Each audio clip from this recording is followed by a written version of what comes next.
જય મહારાજ. જ્યારે નડિયાદ મહાનગરપાલિકા બની તે પહેલાં નગરપાલિકા હતી અને એ નગરપાલિકામાં વહીવટ કરતા હતા ચીફ ઓફિસર. વર્ષ 2023 એપ્રિલની 15 તારીખે વિકાસના કામોના ખાતમુહૂર્ત કર્યાનો દાવો કરતા હતા, જે આજે પોકળ સાબિત થવા જઈ રહ્યો છે. વોર્ડ નંબર 1માં મિશન રોડ ઉપર ગુરુદ્વારની પાછળ આવેલ તળાવડીનું નવીનીકરણ કરવામાં આવ્યું. બાળકોને રમવાનો એરિયા, વોકવે ગાર્ડન વગેરેનું નવીનીકરણ કરવામાં આવ્યું પ્રજાની સુખાકારી માટે.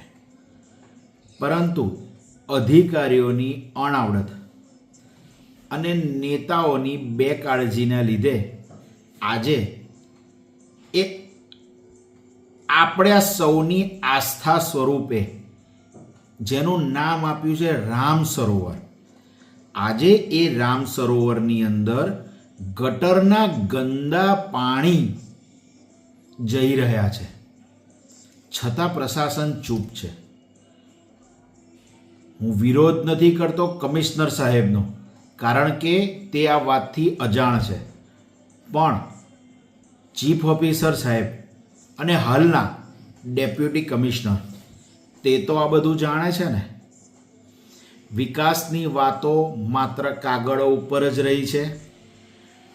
તમે કોઈ પણ વસ્તુનું ખાતમુહૂર્ત કરી દીધા પછી નડિયાદની અંદર તેની ક્યારેય જાળવણી કરવામાં આવી નથી. અણધાર્યો વહીવટ, બેકાળજી, બેજવાબદારી એ આ બધાનું કારણ છે.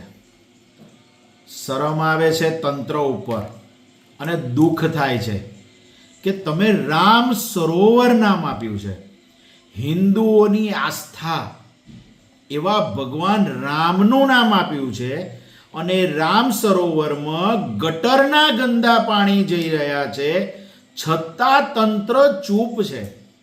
શું દેખાતું નથી તમને? તમે જોઈ નથી શકતા કે ગટરના ગંદા પાણી જાય છે?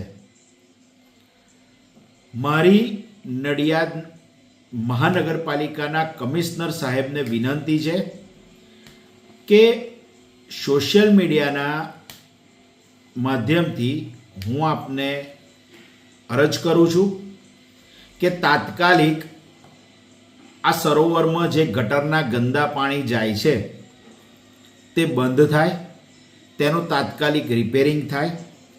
કારણ કે કરોડો રૂપિયાના ખર્ચે આ સરોવરનું રિનોવેશન કરવામાં આવ્યું છે. પહેલાં રામ તલાવડી કહેવાતી હતી, હવે રામ સરોવર કહેવાય છે. હિન્દુઓનું આસ્થાનું પ્રતીક એવા રામ સરોવરની અંદર ગટરના ગંદા પાણી ન જાય અને આજુબાજુ સ્વચ્છતા જળવાઈ રહે તે માટે કમિશનર સાહેબ તાત્કાલિક પગલાં ભરશોજી. જય મહારાજ.